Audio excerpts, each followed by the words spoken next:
Bienvenue dans cette nouvelle vidéo dans laquelle je vais vous expliquer comment arrêter de se faire bannir un compte Meta Ads. Alors si ça vous est jamais arrivé, je vous invite quand même à aussi regarder cette vidéo pour justement éviter que ça arrive. Pourquoi ? Parce qu'aujourd'hui Meta est une plateforme, est un canal marketing à part qui génère une part qui est quand même assez conséquente de vos revenus. Voire même c'est une part qui est plus importante aujourd'hui que Google Ads. De ce fait, les conséquences quand on se fait restreindre un compte, elles sont juste catastrophiques. Car une chose est sûre, le support Meta ne va pas vous aider. Votre compte, vous risquez de ne plus jamais le retrouver. Sans plus tarder, voici les règles pour éviter la restriction de compte sur Meta. La première, elle paraît assez évidente, mais c'est de déjà respecter les règles générales d'utilisation de Meta. Aujourd'hui, quand on fait de la publicité, il y a des catégories qui doivent être déclarées. Ces catégories, elles sont liées à l'emploi, à l'immobilier et à la politique.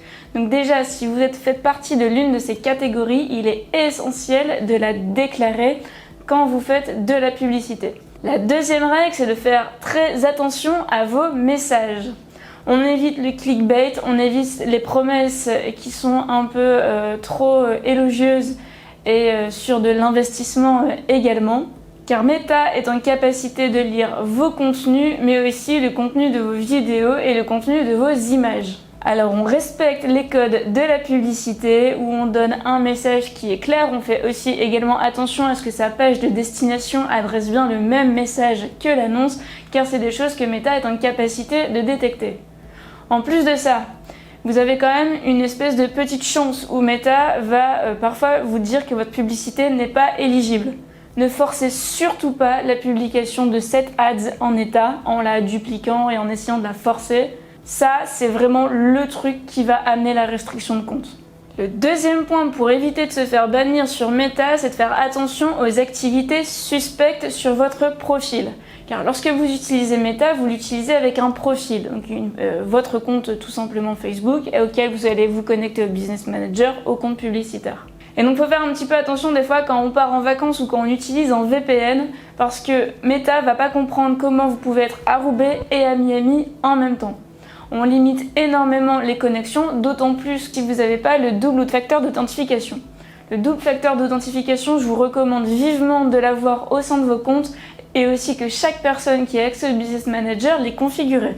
En plus de ça, vous pouvez valider votre profil, tout simplement en faisant une vérification d'identité sur laquelle vous allez devoir tout simplement prendre une petite photo de votre carte d'identité, votre passeport et l'envoyer à Meta qui va alors vérifier votre profil. Une autre étape à vérifier, c'est la vérification du Business Manager. Et donc toutes ces étapes de validation, elles vont tout simplement vous permettre d'envoyer des green flags à Meta. Votre profil est vérifié, votre Business Manager il est vérifié.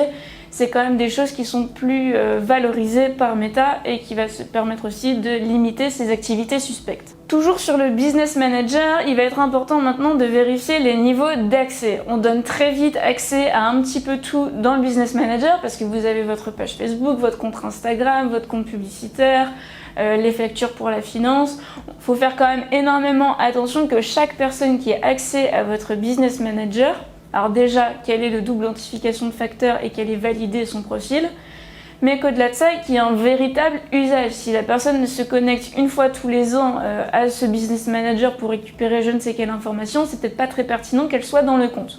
Surtout qu'il y a une des choses qui mène aussi à la restriction, c'est tout simplement le spamming avec les emails où on vous dit de vous reconnecter et en fait c'est juste un mail pour vous hacker votre profil.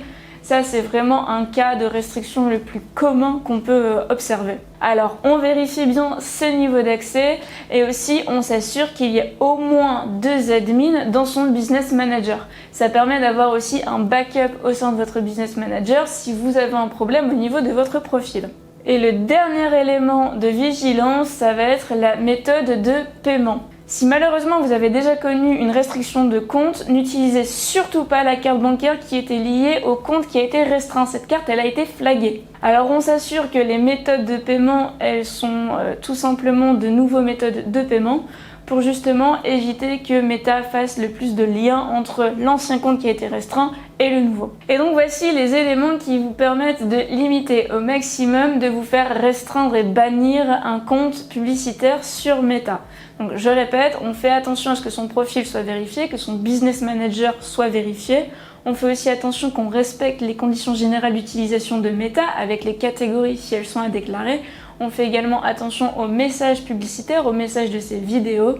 Pour aller encore plus loin et au-delà de la restriction de compte, je vous mets à dispo la checklist e-commerce qui parle de l'ensemble des canaux marketing traités par Make Sense for Digital. Et pour aller encore plus loin et vous former sur Meta Ads, je vous mets également le lien de la formation en description et on se retrouve très vite dans une prochaine vidéo de la chaîne Mavericks Media. En attendant, allez liker et commenter si vous avez des questions. Si vous ne l'avez pas déjà vu, je vous invite aussi à voir ma précédente vidéo sur les mythes sur Meta qui permet justement de démystifier tout ça et de faire de la publicité au mieux sur la plateforme. Le lien s'affiche tout de suite et on se retrouve dans une prochaine vidéo sur la chaîne Mavericks Media. En attendant, allez liker et commenter si vous avez encore des questions.